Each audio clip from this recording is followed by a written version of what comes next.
The observation deck of the Galactic Council Research Station hummed with quiet efficiency as dozens of species went about their daily tasks. Crystalline Vexari floated past metal corridors while chitinous Krell-Tok shuffled through data streams. Among them moved Marcus Webb, one of only 3 humans stationed at Outpost Zenith 9, his presence still drawing curious glances, even after 6 months aboard. Marcus carried a container of Earth coffee, the rich aroma causing several nearby aliens to wrinkle their breathing apparatuses in distaste. He didn't mind. Let them drink their nutrient suspensions and mineral compounds. Some things were worth the disapproving looks. The outpost orbited a jewel of a planet called Viridian 7, a world teeming with life that had never known intelligent interference. Below the station's viewing ports, purple forests sprawled across 3 continents, and sapphire oceans caught the light of twin suns. The Galactic Council had declared it a nature preserve, forbidden to all but authorized researchers studying its ecosystems. Marcus stopped at his favorite viewport, gazing down at the planet's northern continent. Somewhere in those forests, hundreds of species lived and died according to ancient rhythms. The Council prided itself on non-interference, on preserving worlds exactly as evolution had shaped them. Human Marcus, a melodious voice chimed behind him. He turned to find Lyra Zish, a serpentine Thessian whose scales shimmered between blue and green depending on her mood. Currently, they displayed a concerned purple. "I require your input on the mineral extraction report from Sector 7. Marcus nodded, following her to the main research hub. The chamber was vast, with holographic displays showing real-time data from thousands of sensor arrays scattered across Viridian 7's surface. Other researchers moved between stations, each focused on their particular area of study. "The readings are unusual," Lyrish explained, her 3-fingered hand manipulating a control panel. A 3-dimensional map appeared, showing heat signatures and movement patterns in the planet's largest forest. "There's significant predator activity in Grid Theta 4, more than we've recorded in previous cycles." Marcus studied the display, his trained eye picking out the details. Red dots moved through the green terrain, converging on a central point. "That's the Karvesh Pack territory, isn't it?" "Correct," confirmed Jarix, a mantis-like observer from the Chithra Collective. His compound eyes reflected the hologram's light. "The apex predators of the northern forests. Magnificent specimens, each standing 3 meters at the shoulder. We've been tracking this particular pack for 2 standard years." The Karvesh were indeed impressive. Marcus had spent hours watching footage of them, fascinated by their hunting strategies and pack dynamics. They resembled a cross between Earth's wolves and bears, with powerful jaws, retractable claws, and an intelligence that bordered on tool use. "What's causing the increased activity?" Marcus asked, leaning closer to the display. Lyrish adjusted the scan frequency. "Unknown. The pack appears to be in a territorial dispute with a rival group. However, there's something else." She highlighted a smaller heat signature near the center of the conflict zone. "This reading appeared 6 hours ago. It's smaller than the adult Karvesh, consistent with a juvenile." Marcus frowned. "A cub caught between 2 fighting packs? Possibly." Jarix clicked his mandibles thoughtfully. "Or perhaps abandoned. Karvesh sometimes exile weak offspring to maintain pack strength." The human felt an uncomfortable twist in his stomach. He knew nature was cruel, that survival of the fittest was the engine driving evolution. The Council's non-interference policy existed for good reason. Every species had observed it for generations, watching as natural selection played out on thousands of preserved worlds. Yet something about the situation bothered him. "Can we get visual confirmation?" he asked. Lyris's scales flickered with uncertainty. "The Council protocols are clear. We observe only. No direct surveillance that might alter natural behavior." "I know the protocols," Marcus replied, keeping his voice level. "But if we're tracking this pack anyway, surely one remote drone wouldn't violate anything." The Thessian exchanged a look with Jarix. After a moment, she manipulated the controls. A brief flyover. Standard survey pattern only. The hologram shifted to a live feed from a microdrone descending through Viridian 7's atmosphere. The purple canopy rushed up to meet the camera. Then the drone slipped between massive trees, their trunks wider than Earth redwoods, Bioluminescent fungi glowed on the bark, and strange flying creatures scattered at the drone's approach. The forest floor appeared, covered in thick vegetation that swayed in an alien breeze. The drone's sensors locked onto the heat signatures and adjusted course. What they saw made Marcus's breath catch. A young Karvesh, barely larger than an earth wolf pup, huddled against a fallen tree. Its dark fur was matted with blood, and one of its legs bent at an unnatural angle. The cub's sides heaved with rapid breathing, and even through the drone's audio feed, they could hear its frightened whimpers. Around it, the forest was alive with movement. Adult Karvesh emerged from the undergrowth, their eyes reflecting the drone's scanning light. But these weren't the cub's pack. Their body language was aggressive, heads lowered, lips pulled back to reveal teeth designed to tear flesh from bone. The rival pack, Jarix observed clinically. They found the juvenile. Marcus watched as the largest Karvesh, a massive male with scars across his muzzle, approached the trembling cub. The young one tried to crawl backward, dragging its broken leg, and let out a cry that pierced through the drone's speakers. It was a sound of pure terror, the desperate plea of something young and helpless facing its end. The scarred male lunged forward, jaws opening wide. "Turn it off," Marcus said quietly. "Human Marcus, this is nature's way." Lyrish began. But he was already walking away from the display. His hands clenched into fists. He made it 3 steps before the cub's cry came again, louder this time, broadcast through every speaker in the research hub. Other researchers turned to look at the display, their various features showing curiosity, interest, or complete indifference. Marcus stopped walking. In his mind, he saw other young things crying out. A puppy he'd rescued from a storm drain when he was 12. A baby bird that had fallen from its nest. A child trapped in a collapsed building during his brief stint as an emergency responder, before he'd joined the Council's xenobiology program. Every time, people had told him not to interfere. Every time, there were good reasons to let nature, or fate, or circumstance take its course. Every time, he'd helped anyway. "The Council will never authorize intervention," Jarix said, as if reading his thoughts. "And violations of the non-interference protocol result in immediate dismissal and potential criminal charges." Marcus turned back to the display. The scarred Karvesh had the cub pinned now, one massive paw holding it down.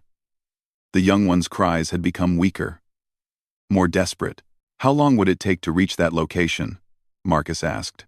Lyrish's scales flashed bright red, a sign of alarm in her species. "Human Marcus, you cannot be considering what I think you are considering." "How long?" he repeated. "By shuttle, 20 minutes to reach the nearest safe landing zone, then perhaps 30 minutes on foot through difficult terrain," she answered reluctantly. "But this is madness. You would lose your position, your career, possibly face prison time on your homeworld." Marcus walked to the equipment locker and began pulling out a field kit. He grabbed a medical scanner, a plasma torch for cutting through vegetation, and a stunner rated for large fauna. Humans weren't supposed to carry weapons on council stations, but emergency equipment for wildlife encounters fell into a gray area. "Human Marcus, please reconsider." Jarix clicked urgently. "I understand your species has unusual emotional responses to juvenile distress calls. But this is evolutionary biology in action. The weak individual falls. The strong survive. The species improves." "Maybe," Marcus said, sealing his jacket and heading toward the shuttle bay. "Or maybe sometimes the weak just need someone to give them a chance. This will end your career," Lyrish called after him. He paused at the doorway, looking back at his colleagues, at the research hub he'd worked so hard to be assigned to, at the displays showing a young creature dying alone in an alien forest. "Probably," he agreed. "But I can live with that. I can't live with doing nothing." The shuttle bay was deserted, most of the vessels secured and powered down. Marcus activated the smallest one, a 2-seat transport designed for emergency evacuations. Alarms would be going off in command by now, but it would take them time to organize a response. He had maybe an hour before they sent someone after him. The shuttle's engines hummed to life, and Marcus guided it out of the bay, diving toward Viridian 7's purple forests. The twin suns were setting, painting the sky in shades of orange and crimson. Beautiful, he thought distantly, if you ignored the fact he was throwing away everything he'd worked for. The atmosphere buffeted the shuttle as he descended, following the coordinates from the drone. The forest canopy rushed up to meet him, and he pulled up hard, searching for the clearing Lyrish had mentioned. There, a gap in the trees where a fire had cleared the undergrowth years ago. Marcus set the shuttle down harder than he'd intended, the landing struts groaning in protest. He grabbed the field kit and stunner, then paused. Through the shuttle's viewport, he could see the forest stretching in every direction, dark and alien, and full of creatures that would see him as either threat or prey. For a moment, doubt crept in. What was he doing? One human against an entire pack of apex predators, on a planet whose dangers he only understood through sensor readings and video feeds. Then, faintly through the hull, he heard it again. That cry, weaker now, but still fighting. Marcus opened the hatch and stepped into an alien world. The air was thick and humid, carrying scents he had no names for. The ground felt spongy beneath his boots, covered in some kind of moss that glowed faintly in the gathering darkness. Above, the canopy filtered the last rays of sunlight into purple shadows. He checked his scanner, getting a bearing on the cub's location, 300 meters northeast, through dense forest. The adult Karvesh signatures were still there, circling their prey. Marcus started running. The forest fought him at every step. Roots tried to trip him, thorned vines caught at his clothes, and things skittered away from his path, startled by his intrusion. His breath came in harsh gasps. The alien atmosphere richer in oxygen than Earth standard, making him feel slightly dizzy. 200 meters. He could hear sounds now, snarls and growls that vibrated through the trees. The cub had gone silent. 100 meters. Marcus crashed through a particularly dense patch of undergrowth and stumbled into a small clearing. His scanner chimed urgently. He'd arrived. The scene before him was exactly what the drone had shown, but somehow worse in person. The young Karvesh lay on its side, barely breathing. Blood matted its dark fur, and its eyes were glazed with pain and fear. The broken leg was clearly visible now, bone showing through torn flesh. Standing over it was the scarred male, even more massive up close. Behind him, 5 other adult Karvesh formed a semicircle, their attention locked on the cub. They hadn't noticed Marcus yet. He raised the stunner, his hand remarkably steady given the circumstances. The device was rated for creatures up to 500 kilograms. The scarred male probably massed 700 at least. This was a terrible plan. The Karvesh's jaws opened, descending toward the cub's throat. Marcus fired. The stunner's discharge lit up the clearing with blue-white light. The blast caught the scarred male in the shoulder, causing him to stumble back with a roar of surprise and pain. It wasn't enough to drop him, but it got his attention. 6 pairs of predator eyes locked onto the human. Marcus stood his ground, stunner aimed at the pack leader, his other hand reaching for the plasma torch. His heart hammered against his ribs, and some distant part of his mind noted that he was about to die on an alien world because he couldn't ignore a crying animal. Some things, he thought, were worth dying for. The scarred male took a step toward him, a growl building in its chest that Marcus felt in his bones. The other pack members began to spread out, flanking positions coming naturally to apex predators. Marcus fired again, this time at the nearest flanking Karvesh. The blast made it yelp and retreat, but now the others were charging. This was it. He managed one more shot before they reached him. Then something massive hit him from the side, driving him into the spongy ground. Pain exploded through his ribs, jaws snapped near his face, close enough that he could smell the creature's breath. Marcus jammed the plasma torch upward, activating it. The searing heat made the Karvesh scream and leap back. He rolled to his feet, scanning for the next attack. It came from behind. Claws raked across his back, shredding his jacket and the skin beneath.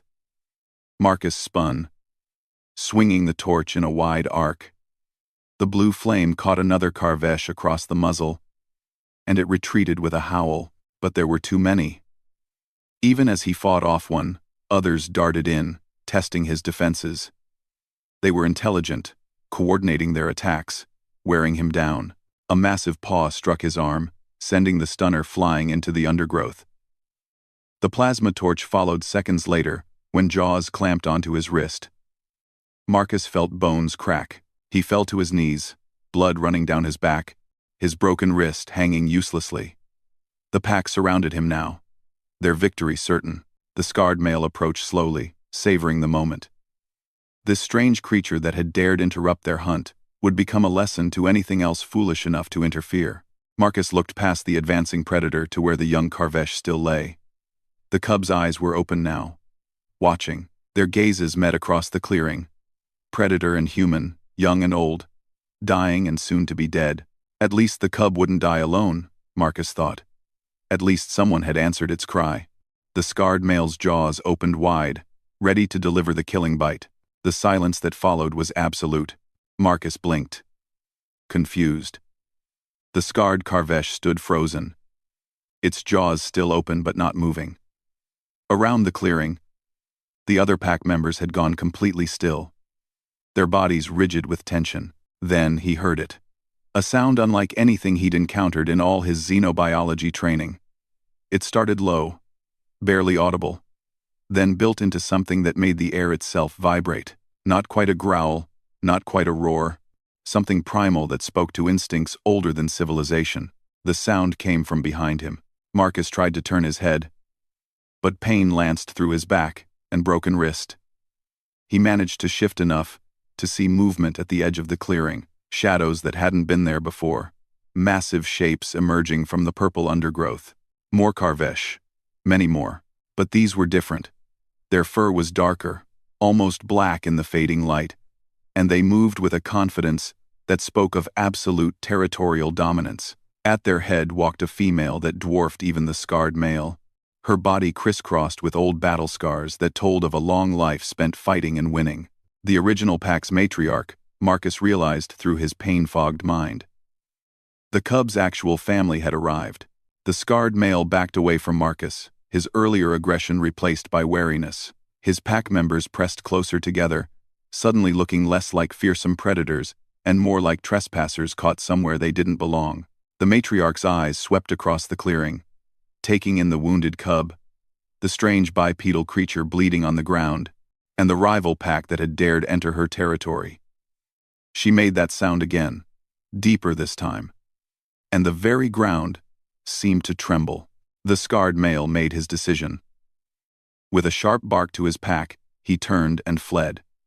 The others followed, crashing through the undergrowth in their haste to escape.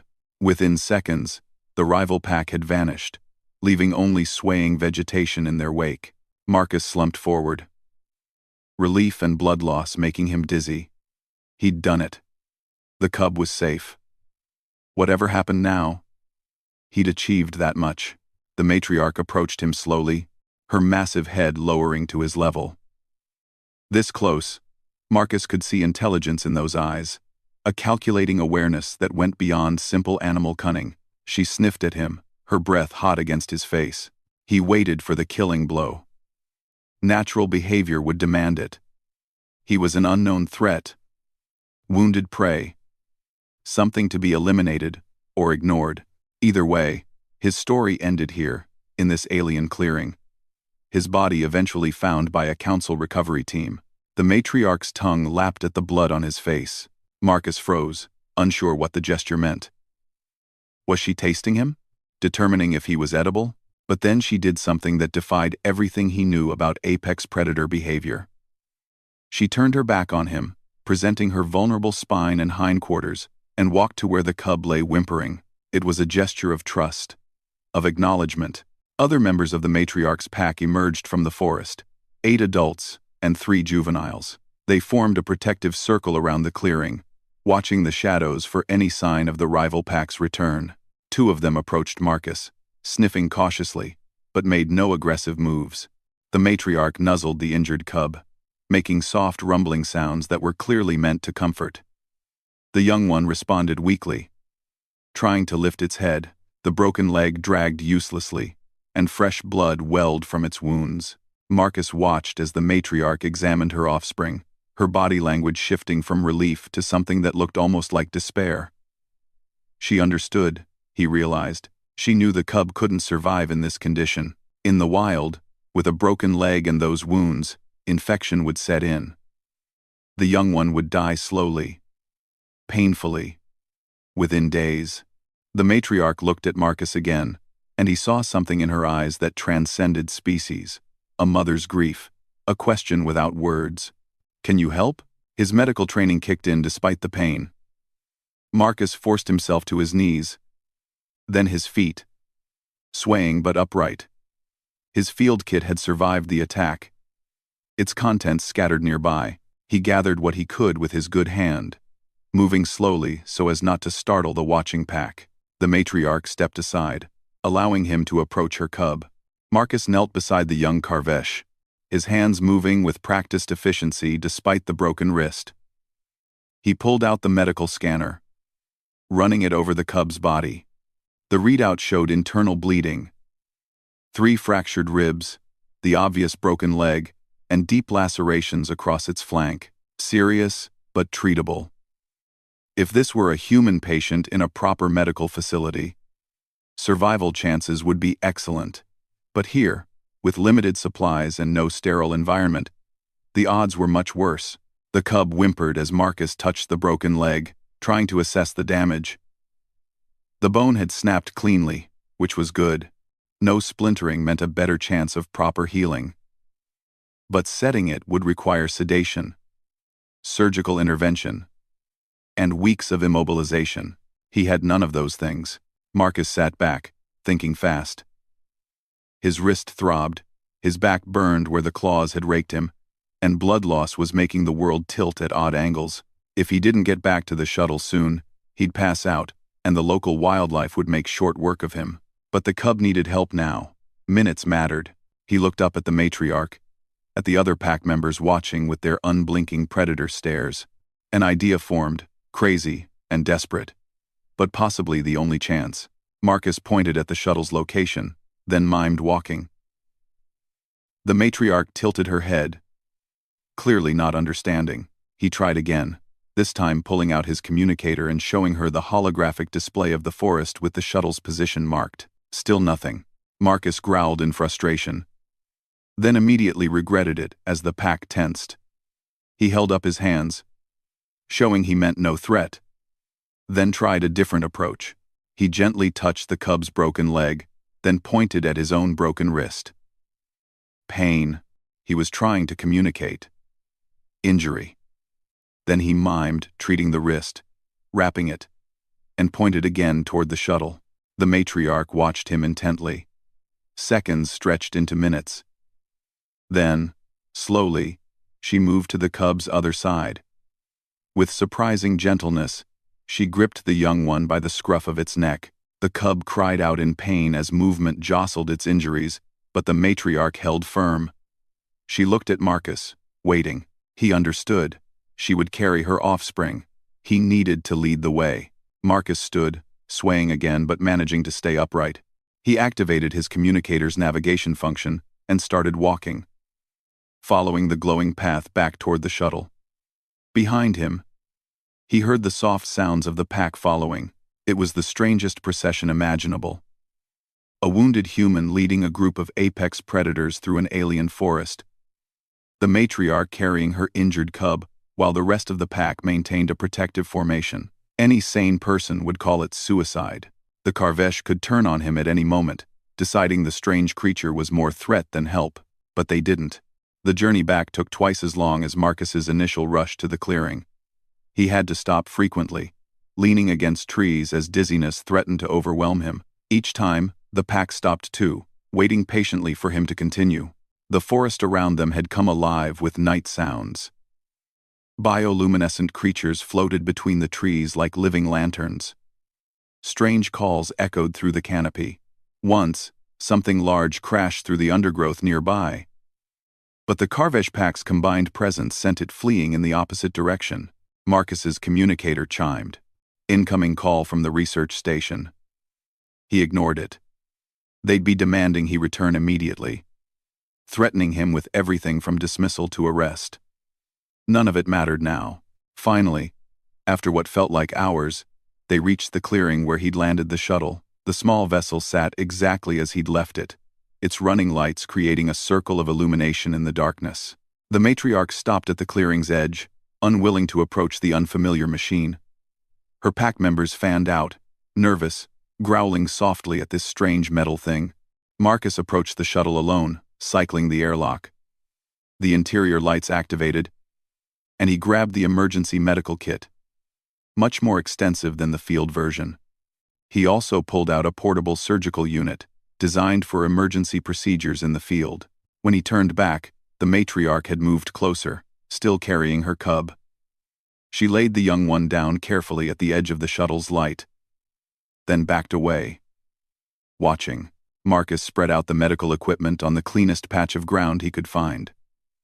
This was going to be rough. The surgical unit could assist, but he'd be working with one functional hand. No anesthesia strong enough for a Carvesh, and only basic supplies. He loaded a sedative into an injector, calculating the dosage based on the cub's mass and the scanner's analysis of its biochemistry. Too little, and the pain would be unbearable. Too much, and the youngster might never wake up. Marcus administered the injection, watching as the cub's breathing gradually slowed and its whimpers faded. When the young Carvesh had gone limp, he began working on the broken leg. The surgical unit guided his movements, projecting holographic overlays, showing exactly where to cut, how to realign the bone, what angle to use for the stabilization pins. Marcus followed its instructions, his good hand steady despite the pain in his own body. Behind him, the pack watched in absolute silence. He cleaned the wound first, removing debris and damaged tissue. Then came the delicate work of setting the bone. The surgical unit's micro-manipulators did most of the heavy lifting, but Marcus had to guide them, feeling his way through alien anatomy that was similar to Earth mammals but with crucial differences. Sweat dripped into his eyes. His vision blurred occasionally from blood loss. Twice he had to stop and vomit from the pain of his broken wrist. But he kept working. The stabilization pins went in cleanly, holding the bone in alignment. Marcus then applied synthetic flesh to close the wound, a technology that would speed healing dramatically. The cub would need to keep weight off the leg for weeks, but it would heal. It would survive. The other wounds were easier. Laceration repair, infection preventatives, tissue regeneration stimulants. Basic emergency medicine, just applied to an alien patient. Finally, after what felt like forever, Marcus sat back. The cub lay peacefully sedated, its breathing strong and regular. Bandages and synthetic flesh covered its wounds. The leg was immobilized in a light cast that would dissolve as the bone healed. He'd done it. The matriarch approached, sniffing at her offspring. She could smell the strange chemicals, see the alien materials wrapping the cub's wounds, but she could also hear the stronger heartbeat, see the peaceful sleep instead of pain-filled consciousness. She looked at Marcus for a long moment. Then, deliberately, she lowered her massive head and nuzzled against his shoulder. The gesture was so unexpected, so gentle, that Marcus felt tears on his face. He reached up with his good hand and touched the matriarch's scarred muzzle.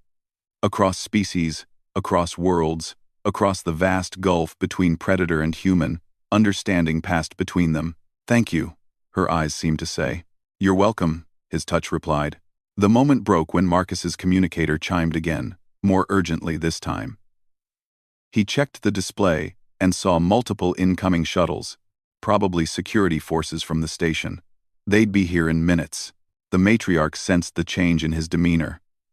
She carefully gripped her cub's scruff again, lifting the sedated youngster.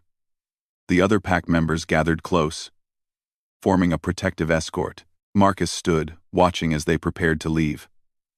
Part of him wanted to warn them about the incoming shuttles, but he had no way to communicate that level of complexity. Instead, he simply pointed toward the deepest part of the forest and made a shooing motion.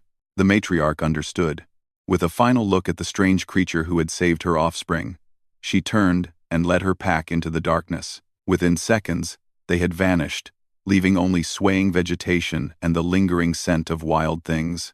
Marcus slumped against the shuttle, suddenly aware of how badly he was injured. His back felt like it was on fire. His wrist sent jolts of agony up his arm with every heartbeat, and the world was definitely tilting more than it should. He made it into the shuttle just as his legs gave out, collapsing into the pilot's seat. The incoming vessels appeared on his sensors, approaching fast.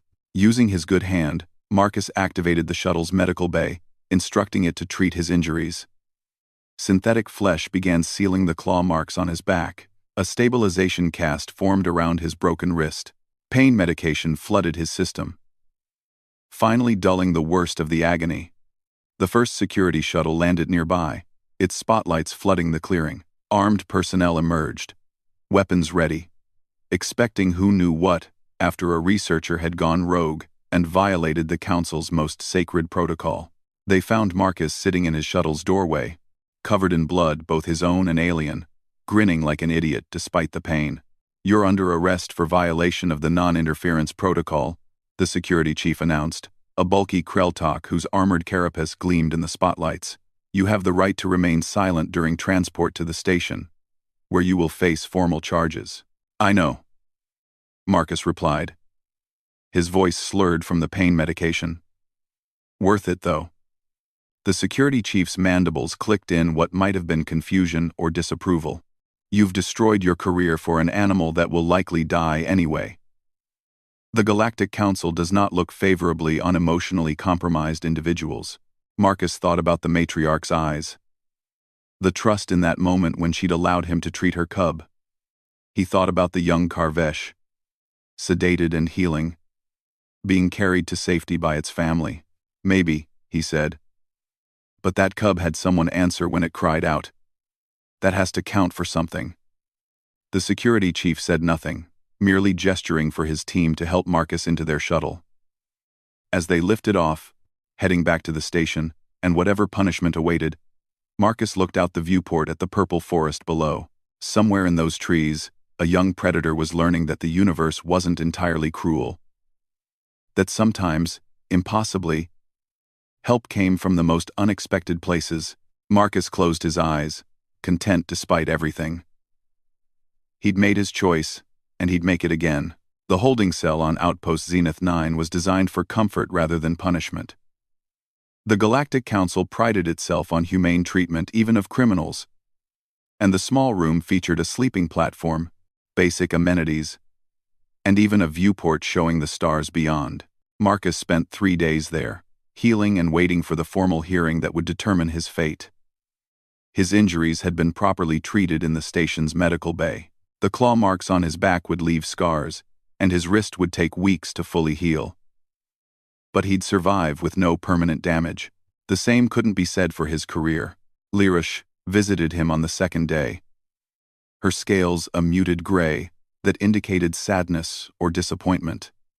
She brought him actual food rather than the standard nutrient paste, a small kindness that Marcus appreciated more than he could express. "The council has reviewed all the evidence," she said, settling herself on the floor near his sleeping platform. "The drone footage, the shuttle's flight logs, the sensor data from your medical equipment. They know exactly what you did." "I never tried to hide it," Marcus replied, picking at the meal she'd brought, some kind of grain dish with synthesized protein. It wasn't Earth food, but it was better than paste. "They're also very interested in what happened after," Lyrish continued. "The Karvesh Pack's behavior was highly unusual. Apex predators don't typically allow other species to treat their young. The behavioral psychologists are quite puzzled." Marcus thought about the matriarch's eyes, that moment of cross-species understanding. "I think she knew I was trying to help. Intelligence isn't exclusive to spacefaring civilizations. Perhaps." Lyrish's scales rippled with an unreadable emotion. "There's been considerable debate among the council members. Some want to make an example of you, to reinforce that the non-interference protocol is absolute. Others find your actions, while technically illegal, to be morally understandable." "What do you think?" Marcus asked. The Thessian was quiet for a long moment. "I think you did what your species has always done. You saw suffering and you acted to end it, regardless of the cost to yourself. It's very human. Also very frustrating for those of us who value order and protocol." "Sorry." Marcus said, though he didn't really mean it. Lirish's scales flickered with something that might have been amusement. No, you're not. And perhaps that's not entirely a bad thing. She stood to leave. The hearing is tomorrow morning. Whatever happens, Marcus, I'm glad I had the opportunity to work with you. That night, Marcus couldn't sleep.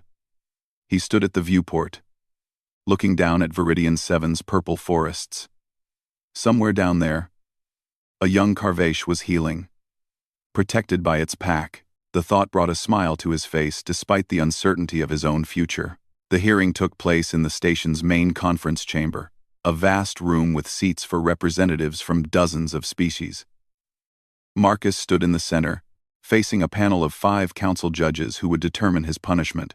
The lead judge was a Vexari, her crystalline body refracting light into rainbow patterns. Her voice resonated with harmonic overtones that the translation system rendered as formal and precise. Marcus Webb, human, assigned to Outpost Zenith 9 as xenobiology researcher. You stand accused of willfully violating the non-interference protocol by intervening in the natural processes of Viridian 7, a protected preserve world. How do you plead? Guilty, Marcus said simply. No point in arguing the facts. The evidence clearly supports this admission. The judge continued. You descended to the planet's surface without authorization, interfered with apex predator behavior, and provided medical treatment to a wild animal. These actions violate the fundamental principles upon which the Galactic Council's preservation efforts are based. Do you understand the severity of these violations? I do. Then perhaps you can explain to this panel why you committed them. Marcus took a breath, organizing his thoughts. I heard a young creature crying out in pain and fear. It was dying, and it knew it was dying. I couldn't ignore that. My species has a saying, I am my brother's keeper. We believe we have a responsibility to help those who suffer, even if helping costs us dearly. Amand, a second judge, a mantis like Chithra, clicked his mandibles. But the creature was not your brother. It was an alien predator on a world not your own. The non-interference protocol exists because we have learned, through painful experience, that intervention in natural processes often creates more harm than good. By saving one individual, you may have disrupted the entire ecosystem's balance. Or, Marcus countered, I saved a life that deserved saving. That cub didn't ask to be born. It didn't choose to be caught between warring packs. It was innocent. And it was suffering. If acknowledging that basic fact means I violated your protocol, then yes, I'm guilty. But I'm not sorry. The third judge, a being whose species Marcus didn't recognize, spoke in a voice like grinding stone. Your lack of remorse is noted. However, this panel is also aware of certain unprecedented developments following your intervention. The main display activated, showing drone footage from the past 3 days. Marcus leaned forward, curious despite himself.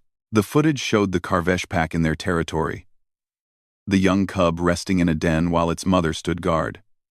But what caught Marcus's attention was the behavior of the other pack members. They brought food to the injured youngster, took turns watching over it, even helped it move when necessary. The pack is caring for the injured juvenile in ways we've never observed before, the Vexari judge explained. Typically, Karvesh abandon offspring that cannot keep pace with the pack. The young one should have been left behind or killed. Instead, they're adapting their behavior to accommodate its injury. Marcus felt his throat tighten with emotion. The cub was alive. Not just alive, but being protected and cared for. We believe your intervention may have triggered a behavioral shift in the matriarch. The fourth judge, a serpentine creature similar to Liraj, said. She watched you treat her offspring despite being injured yourself. She saw interspecies cooperation and compassion. It's possible she's applying those concepts within her own pack structure. That's wonderful, Marcus said, unable to hide his smile. It's also a violation of the non-interference protocol, the Vexari judge reminded him sharply. You've altered the natural development of this species. We cannot predict what long-term effects this might have. With respect, Marcus replied, isn't evolution partly about adapting to new information? The matriarch learned something new about cooperation. Her pack is applying that knowledge. That's not unnatural. That's intelligent creatures responding to their environment. An environment you altered by your presence. The grinding stone voice countered. Marcus nodded. Yes, I did. And I'd do it again, because I believe some principles are more important than protocols. The principle that life has value, the principle that suffering should be alleviated when possible, the principle that sometimes the right thing to do is the hard thing, the costly thing, even the stupid thing. The judges conferred among themselves in voices too low for the translation system to catch. Marcus waited, his heart pounding. They could do anything from a simple reprimand to decades in prison. His career was certainly over, but the question was whether his freedom was too. Finally, the Vexari judge spoke again. Marcus Webb, this panel finds you guilty of violating the non-interference protocol. The evidence is clear, and your own admission leaves no room for doubt. However, we must also acknowledge the complexity of this situation. She paused, light refracting through her crystalline form. The council was founded on principles of preservation and non-interference, yes, but also on principles of compassion, understanding, and the belief that intelligent beings have a responsibility to use their knowledge wisely. Your actions, while technically illegal, embodied compassion and a willingness to sacrifice for another's welfare. These are values the council claims to uphold.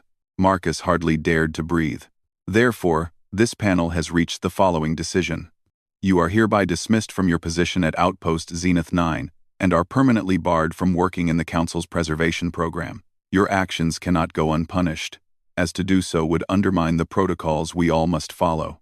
His heart sank, as expected, but it still hurt. However, the judge continued, we recognize that your particular talents and perspective may be valuable in other contexts.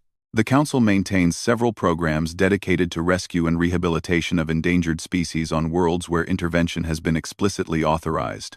We are transferring you to one such facility, where your tendency to prioritize individual welfare over procedural compliance will be appropriate. Marcus blinked, not quite believing what he was hearing. You're reassigning me?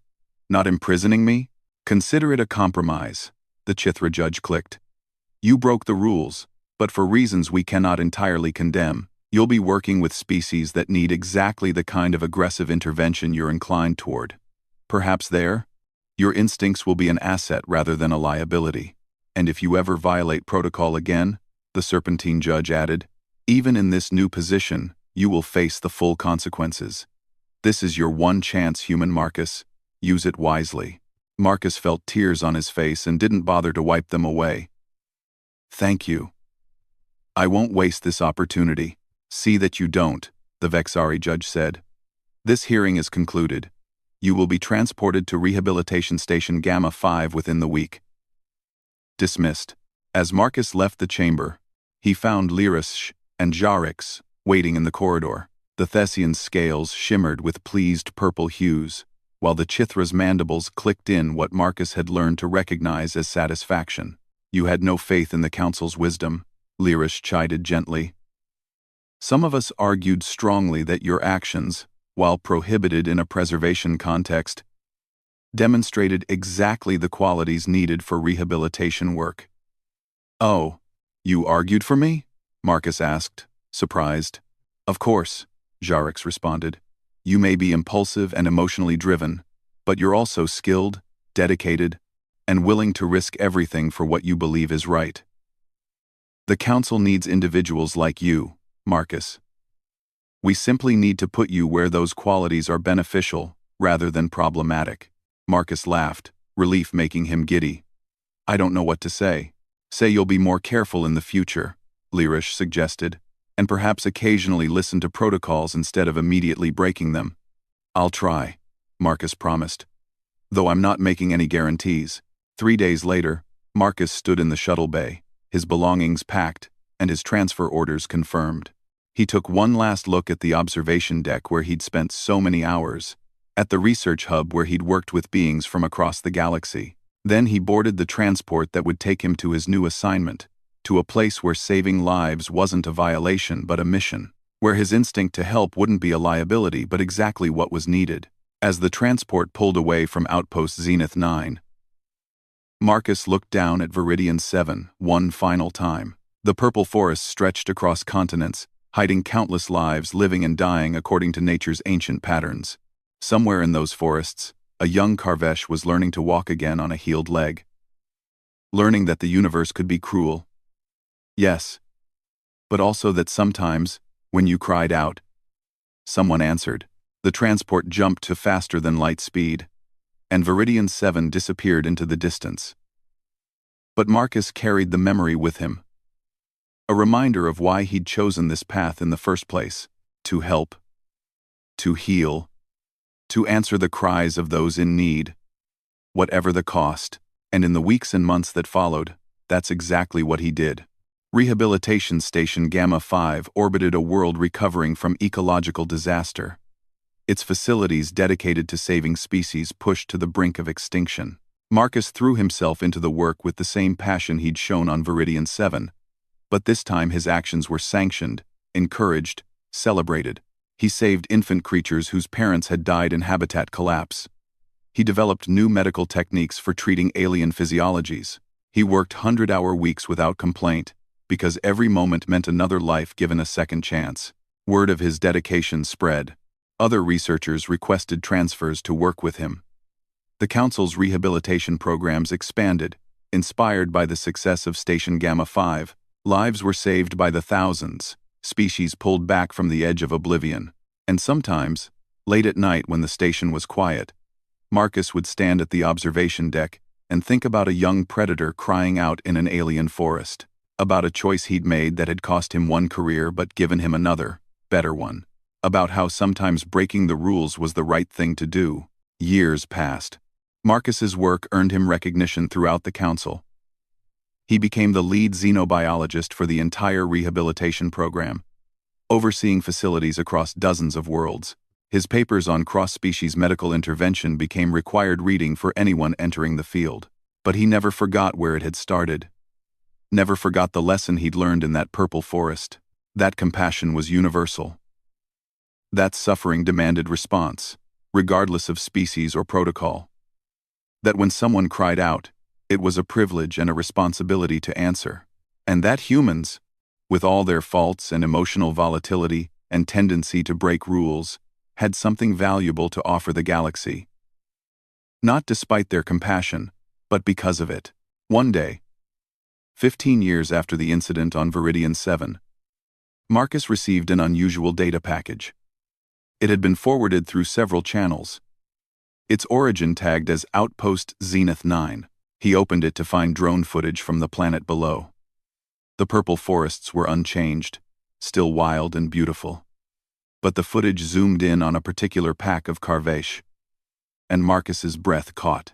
The pack was larger than he remembered, with many young cubs playing under the watchful eyes of adults. And there, unmistakable even after all these years, was a large Karvesh with a slight limp in its left hind leg. The cub he'd saved, now fully grown. But what made Marcus's eyes water was what came next in the footage. A young Karvesh cub, probably the offspring of the one he'd treated, had injured its paw on a sharp rock. It cried out, and immediately, adult pack members gathered around, and they helped.